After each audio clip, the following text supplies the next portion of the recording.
ব্যৱসায়ীৰ ঘৰত ডকাইতিৰ ভয়ংকৰ ব্লুপ্ৰিণ্ট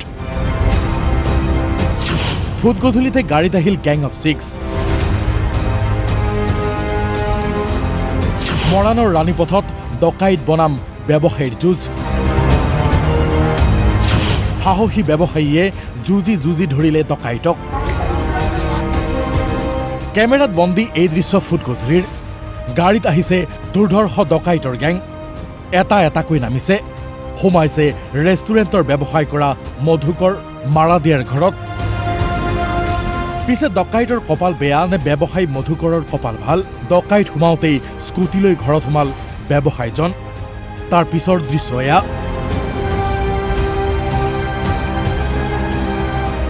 অতি সাহসিকতাৰে ব্যৱসায়ী মধুকৰে যুঁজ দিলে গ্যাং অফ 6ৰ বিৰুদ্ধে ডকাইতে উপৰ্যুপৰি প্ৰহাৰ কৰিলেও মধুকৰে ধৰি ৰাখিলে এটা অপৰাধীক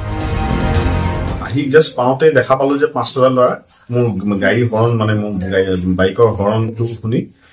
দৌৰি মানে বাহিৰত ওলাইছে মই যেতিয়া বাধা দিলো মোক মানে এটেক কৰিছে এফালে গোটেইফালে ইয়াত মাৰিছে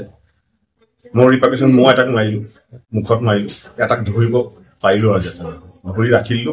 যেতিয়া মই এটাক ধৰিছো বাকী দুটা মানে মোক মানে হেতক মানে এটাক ওলাবৰ কাৰণে চেষ্টা কৰিছে তাৰপিছত নোৱাৰাত মানে দি পলাই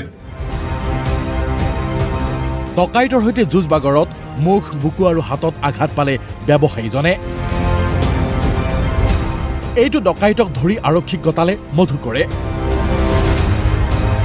ডকাইতৰ পৰা উদ্ধাৰ হ'ল মোবাইল আৰু মুখত মাৰি মাত বন্ধ কৰিবলৈ অনা এটা টেপ পাপু পাত্ৰ নামৰ গোলাঘাট গড়গাঁৰ ডকাইত ধৃত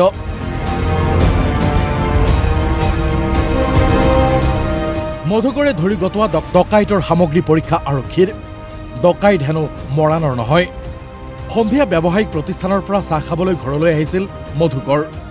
ঘৰত আছিল বৃদ্ধ পিতৃ আৰু মাতৃ মই মোৰ মা দেউতা আছিলে ঘৰত আৰু কোন নাছিল ঘৰত মা দেউতা অকলে আছিল ইহঁতি যেতিয়া মই এটাক ধৰিলো তাৰ হাতত টেপ আছে মানে মুখত মৰা টেপ চেপ যে থাকে আজিকালি প্লাষ্টিকৰ সিহঁতে টেপ চেপ চব আছিলে মুখত মাস্ক পিন্ধা আছিলে গোটেইকেইটা মুখত মাস্ক পিন্ধি আছিলে 6জন আছিল 6জনে একেলগত মোক এটেক কৰিছে মই এজনক ধৰিব পাৰিলো বাকীখিনি চব পলাই হয়তো ফুটগধূলিতে গ্যাং অফ 6 আহিছিল বৃদ্ধ দম্পতীক হাত ভৰি বান্ধি মধুকৰৰ ঘৰত লুটপাট চলোৱাৰ অভিসন্ধিৰে ডকাইতক সম্ভৱতঃ কোনো দুৰ্বৃত্তই খবৰ দিছিল মধুকৰ সেই সময়ত ঘৰত নাথাকে বুলি যেহেতু সেই সময়ত স্বত্বাধিকাৰী মধুকৰ মাৰুতিয়া যদি ঘৰলৈ নাহিলেহেঁতেন নিশ্চয় সেই বন্ধুকৰে কিবা এটা ডাঙৰ দুৰ্ঘটনা সংঘটিত কৰি হ'লেও লুটপাট কৰি কাৰোবাৰ প্ৰাণহানি কৰিলেহেঁতেন 5 ডকাইতক ধৰিবলৈ আৰক্ষী আৰম্ভ কৰিছে তীব্ৰ অভিযান মৰাণৰ পৰা তপব্ৰত গগৈৰ ৰিপৰ্ট DY365